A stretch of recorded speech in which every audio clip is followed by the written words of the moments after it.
बिस्मिल्लाहिर्रहमानिर्रहीम। Dear student, आप लोग कैसे हैं बेटा। आज का हमारा टॉपिक है रिपल टैंक। तो सबसे पहले हम देखते हैं कि ये रिपल टैंक क्या होता है।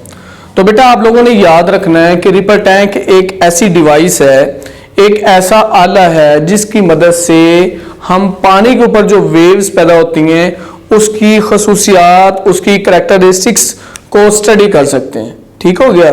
अब ये कैसे कैसे काम करता है वो अब हम इसमें देखते हैं और इसमें हम मुख्तलिफ रिफ्लेक्शन के बारे में पढ़ेंगे, रिफ्रैक्शन के बारे में पढ़ेंगे और डायफ्रैक्शन के बारे में पढ़ेंगे। ठीक है बेटा, ये इंपॉर्टेंट लॉन्ग क्वेश्चन है और अगर शॉर्ट आता है तो शॉर्ट में कैसे आएगा कि व्हाट इज रिपल टैंक, तो उसमें जस्ट आपने सिर्फ और सिर्फ डेफिनेशन लिखनी है, या फिर ऐसे आ सकता है रिफ्लेक्शन क्या होता है उसकी तारीफ करें तो वो उसका शॉर्ट क्वेश्चन है, या रिफ्रैक्शन के बारे में आ सकता है या डायफ्रैक्शन के बारे में आ सकता है। तो बेटा हम ये वन बाय वन सारा कुछ स्टडी करते हैं। ओके, तो सबसे पहले यहां पे बेटा आप लोगों को एक टेबल दिखाया गया है। ठीक है, अब ये जो टेबल का ये पैंदा है ना, यानी ये जो इसकी बेस है, ये आपने याद रखनी है कि इसको हमने ट्रांसपेरेंट ग्लास यानी ट्रांसपेरेंट शीशे का बनाया हुआ है और इसकी साइडों पे ये बाउंड्री बनी हुई है और अब हम इसके अंदर वाटर डालेंगे, पानी। तो बेटा जब हम पानी डालेंगे तो इसकी ये जो साइडों पे ये बैरियर है, रकावट है, ये पानी को बाहर नहीं गिरने देगी, तो पानी इसके अंदर मौजूद होगा। और यहां पर हमारे पास एक स्टैंड है, ये आपको स्टैंड नजर आ रहा है। अब ये स्टैंड के साथ हमने दो जो है ना वो धागों को लटका दिया, दो स्ट्रिंग को, दो रस्सियों को लटका दिया। अब ये जो दो रस्सियां ना इसके यानी इसको हमने किसी लकड़ी की तख्ती के साथ अटैच कर दिया, यानी वुडन प्लेट के साथ। अब वुडन प्लेट के ऊपर हमने मोटर रख दी, इलेक्ट्रिक मोटर। इस इलेक्ट्रिक मोटर को जब हम ऑन करेंगे तो बेटा ये जो लकड़ी की तख्ती है ये पानी के साथ टच होगी, ये पानी के साथ टच होगी।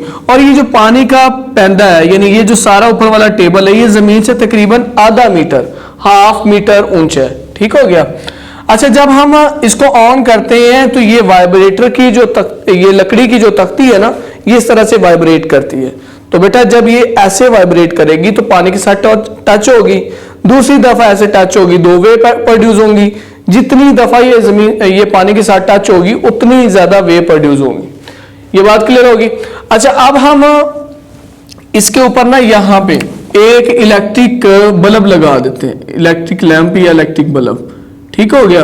अब जब ये बेटा ऑन होगा तो ये पानी चूंकि ट्रांसपेरेंट है और नीचे ये जो ग्लास है वो भी ट्रांसपेरेंट है, तो इसी तरह से रोशनी इसके नीचे से गुजर जाएगी और नीचे एक पिक्चर बन जाएगी। वो पिक्चर कैसे होगी वो मैं यहाँ पे बनाता हूँ।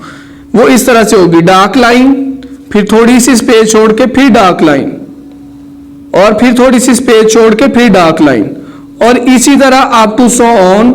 जितना आपका ये टेबल है उतनी ज्यादा ये लाइनें लग जाएंगी। अब बेटा आपने याद रखना है ये जो डार्क लाइनें हैं ना, ये एक्चुअली इस तरह से वेव अगर हम बनाए ना, अगर यहां पे यानी जब ये टच होती तो वेव प्रोड्यूस होती इस तरह से, क्रस्ट, ये ट्रफ, फिर क्रस्ट, ये ट्रफ, और फिर क्रस्ट, ये ट्रफ। ठीक है, ये इसकी ओरिजिनल लाइन है, यानी मीन पोजीशन। जब ये टच यानी हमने लकड़ी की तख्ती को टच नहीं किया था, पानी बिल्कुल स्ट्रेट था। जैसे लकड़ी की तख्ती टच हुई है ये पानी के साथ, तो इस तरह से वेव प्रोड्यूस हो गई। अच्छा, अब ये ऊपर वाले हिस्से को आप लोग पढ़ चुके हैं, तो क्या कहते थे भला, क्रस्ट, और नीचे वाले हिस्से को क्या बोलते थे, ट्रफ। अब यहां पे ये जो क्रस्ट है बेटा, ये जो व्हाइट लाइन है ना ये वाली, ये क्रस्ट को शो कर रही है। ये जो वाइड स्पेस है ये किसको शो कर रही है, क्रस्ट को। और ये जो डार्क लाइन है ये वाली, ये ट्रफ को शो करती है। किसको शो करती है, ट्रफ को। ये क्रस्ट और वो ट्रफ। इसी तरह ये क्रस्ट और ये जो डार्क लाइन है वो ट्रफ, और जो इन दो डार्क लाइनों के दरमियान वाइड स्पेस है उसको हम क्या बोलते हैं, क्रस्ट। अच्छा, अब ये जो ओवरऑल ये जो डायग्राम बनी है ये किस वजह से बनी है, ये बल्ब की वजह से। कहां पे बनी है, ये टेबल के नीचे। ठीक है, टेबल के नीचे हमने व्हाइट चार्ट या कोई व्हाइट स्क्रीन रख देते हैं, उसके ऊपर ये डायग्राम बनती है। अच्छा, अब ये जो डायग्राम बनी है ये क्रस्ट, पहले ट्रफ, फिर क्रस्ट, फिर ट्रफ, इस तरह से बनी है। इसको बेटा आपने याद रखना है वेव फ्रंट भी बोलते हैं। क्या बोलते हैं, वेव फ्रंट। ठीक हो गया। अच्छा, ये सारा हो गया ओवरऑल व्यू किसका, रिपल टैंक का। अब बेटा हम रिपल टैंक में ना 3 चीजें पढ़ेंगे। वो 3 चीजें कौन कौन सी है वो जरा देखें। सबसे पहले हम डिस्कस करेंगे रिफ्लेक्शन के बारे में। रिफ्लेक्शन, रिफ्लेक्शन होता क्या है, पहले सबसे पहले तो आपने ये देखना है। मैं आपको जस्ट सिंपल रिफ्लेक्शन के बारे में बता देता हूं पहले, फिर हम इसके बारे में ये रिपल टैंक में कैसे कैसे रिफ्लेक्शन होती है वो देखते हैं। बेटा रिफ्लेक्शन ये होता है कि आपके पास ना एक वेव होती है इस तरह से, जैसे ये क्रस्ट है, ये ट्रफ है, क्रस्ट है, ट्रफ है, क्रस्ट है, ट्रफ है, आगे ये कोई बाउंड्री लाइन है, ठीक है। अब ये वेव, ये तो हम पानी के अंदर वेव पढ़ रहे हैं ना, तो हम पानी वाली वेव की बात करते हैं। तो ये बाउंड्री या बाउंड्री के साथ टकराने के बाद फिर ये वेव ऐसे ट्रेवल होना शुरू हो जाती है, इसको हम बोलते हैं रिफ्लेक्शन। यानी वेव आई और ये बाउंड्री के साथ टकरा के वापस चले गए, इसको हम बोलते हैं रिफ्लेक्शन। अब हम ये वाटर वेव में पढ़ते हैं, इसमें कैसे रिफ्लेक्शन होती है। तो बेटा ये पानी का ये जो टेबल है, पानी वाला टेबल, इसके अंदर हम यहाँ पे कोई रुकावट रख देते हैं। जैसे ये वेव आ रही है, मिसाल के तौर पर ये रिपल टैंक में इस तरह से वेव आ रही है, जो वेव प्रोड्यूस हो रही है, crust trough, crust trough, crust trough, और आगे पड़ी हुई रुकावट, रुकावट को हम क्या बोलते हैं, यानी कोई ऑब्स्टेकल्स वगैरह पड़ी हुई है। अब यहाँ पे जब ये किसी रुकावट से टकराएगी, टकराने के बाद ये वेव इस तरह से दूसरा यहाँ पे ऐसे वापस मुड़ जाएगी।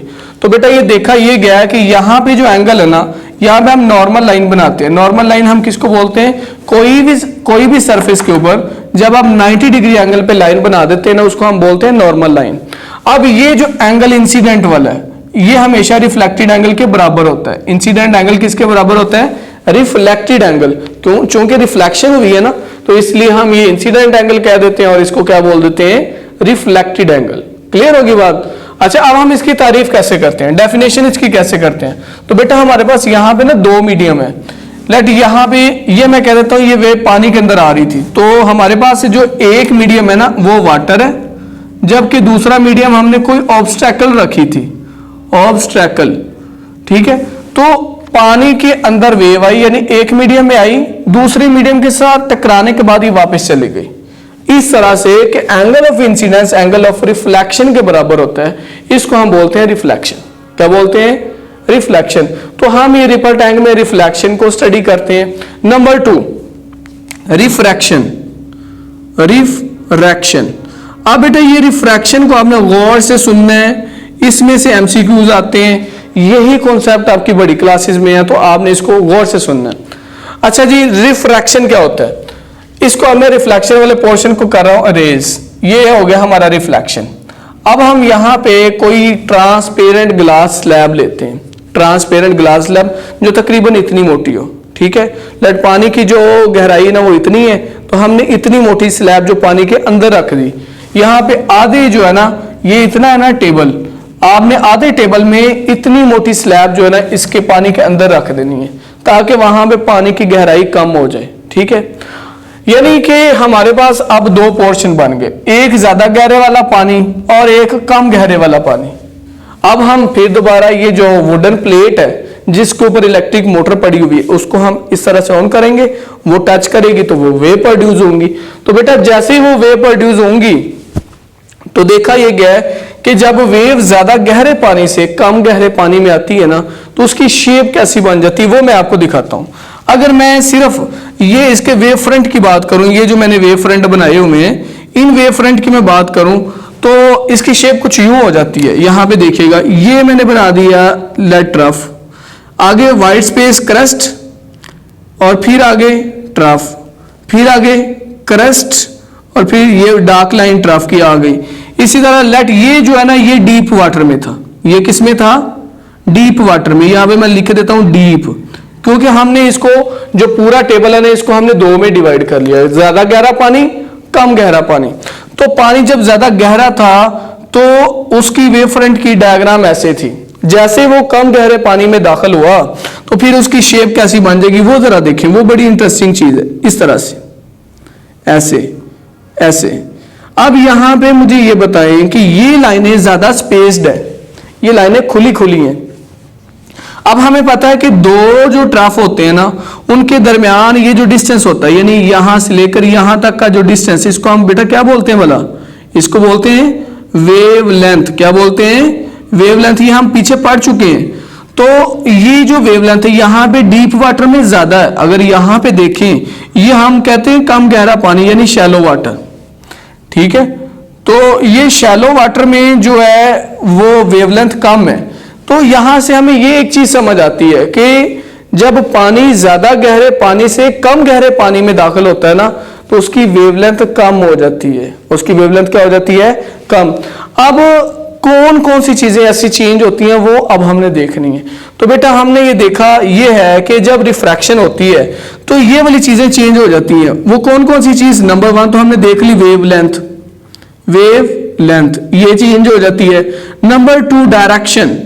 डायरेक्शन भी चेंज हो जाती है, यानी अगर वेव इस तरह से आ रही है, शैलो वाटर में दाखिल हुई, तो बिल्कुल सेड नहीं जाती, थोड़ी सी यूं बेंड हो जाती है। ठीक है, उसके बाद और क्या चीजें चेंज होती हैं?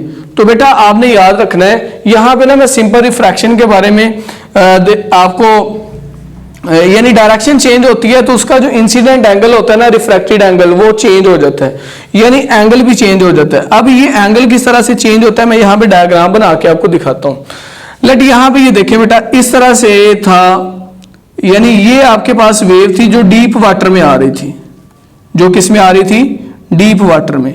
ठीक है, अगर मैं इसकी सिंगल लाइन बनाऊं तो वो ये है। आगे मैंने कोई रुकावट रख दी।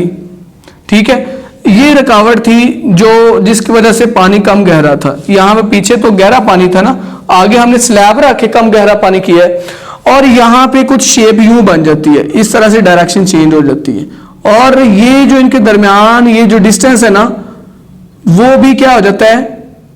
कम हो जाता है। डीप वाटर में ज्यादा होता है, यानी ये डिस्टेंस वेवलेंथ ज्यादा होती है, और शैलो वाटर में जो वेवलेंथ है वो क्या होती है? कम। डायरेक्शन चेंज हो गई। अब यहां पे अगर मैं एंगल बनाऊं, नॉर्मल लाइन, नॉर्मल लाइन हम किसको बोलते हैं? अभी मैंने बताया 90 डिग्री एंगल वाली लाइन को। तो बेटे ये इस तरह से है ना लाइन, बाउंड्री। तो बाउंड्री के ऊपर अगर मैंने नॉर्मल लाइन बनानी हो तो वो इस तरह से, यहां ऐसे। ठीक है, तो यहां पे ये जो एंगल है ना, इसको बोलते हैं इंसिडेंट एंगल, और इस एंगल को क्या बोलते हैं? Refracted angle. क्या बोलते हैं? Refracted angle. तो आपने याद रखना है कि रिफ्रैक्शन के दौरान वेवलेंथ भी चेंज हो जाती है, डायरेक्शन भी चेंज हो जाती है, एंगल भी चेंज हो जाता है। इसके अलावा स्पीड भी चेंज हो जाती है। स्पीड भी चेंज हो जाती है। तो ये पेपर में चीजें आती हैं कि कौन कौन सी चीज चेंज होती है रिफ्रैक्शन के दौरान। अच्छा, अब हमें सबसे बड़ा क्वेश्चन एमसीक्यूज में ये है, जो मेजर क्वेश्चन आता है कि डीप वाटर में वेवलेंथ ज्यादा होती है या शैलो में। इसी तरह डायरेक्शन एंगल कौन से, डीप में ज्यादा होता है या शैलो में। इसी तरह स्पीड किस में ज्यादा होती है, डीप में या शैलो में। तो बेटा आपने एक चीज याद रखना है, डीप में हर चीज ज्यादा होती है। डीप में वेवलेंथ भी ज्यादा होती है, डायरेक्शन यानी एंगल भी ज्यादा होता है। ठीक है, डायरेक्शन चेंज हो जाती है, एंगल भी ज्यादा होता है, और स्पीड वो भी किस में ज्यादा होती है? डीप के अंदर। शैलो में हर चीज कम होती है।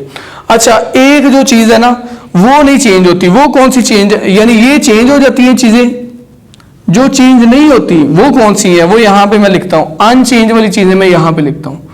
अनचेंज में सिर्फ एक ही चीज है, वो क्या है? फ्रीक्वेंसी। अब फ्रीक्वेंसी बेटा क्या है? फ्रीक्वेंसी बोलते हैं number of waves passing through a point in 1 second. हम लोगों ने पीछे डेफिनेशन पढ़ी है ना, 1 सेकंड में जो वेव्स की तादाद होती है उसको हम क्या बोलते हैं? फ्रीक्वेंसी।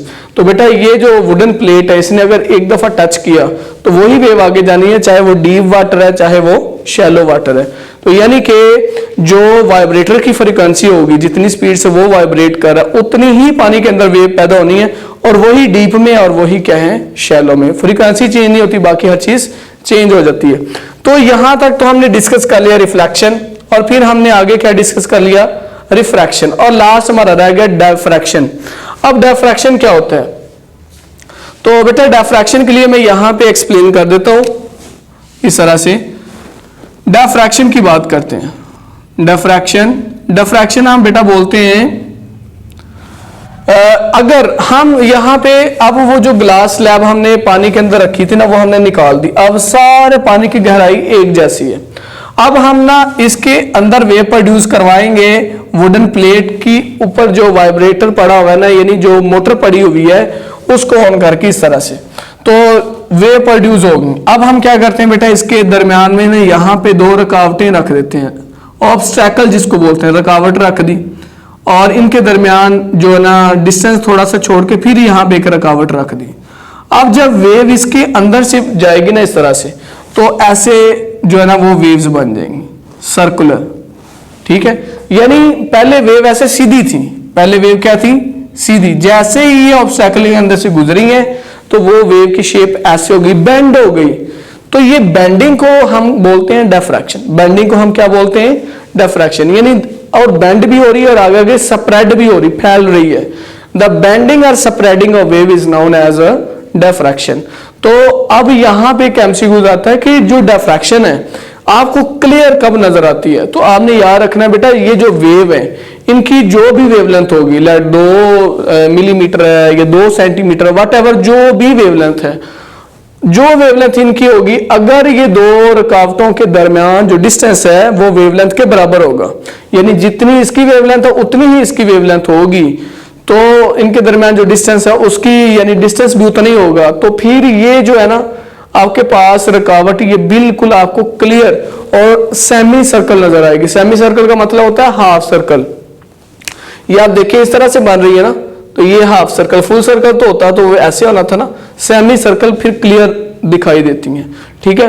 तो बेटा ये इंपॉर्टेंट लॉन्ग क्वेश्चन है, ये क्वेश्चन लेंथी जरूर है लेकिन आपने इनके कॉन्सेप्ट सीखने हैं। तो देखिए अगर आप कॉन्सेप्ट चीजों के सीखेंगे ना तो आप बड़ी क्लासेस में जाके परेशान नहीं होंगे और आप इस क्लास में भी परेशान नहीं होंगे, लेकिन अगर आप चीजों को रटा लगाएंगे ना तो फिर आप लोगों के लिए मुश्किल हो जाएगा। थैंक यू सो मच, आपने मेरा सारा लेक्चर सुना और आप बुक निकालें और इस सारे को रीड करें। बेटा अगर किसी भी किस्म की आपको कोई कंफ्यूजन है तो नीचे कमेंट बॉक्स में आप मुझसे जरूर क्वेश्चन करें। Thank you, Allah Hafiz.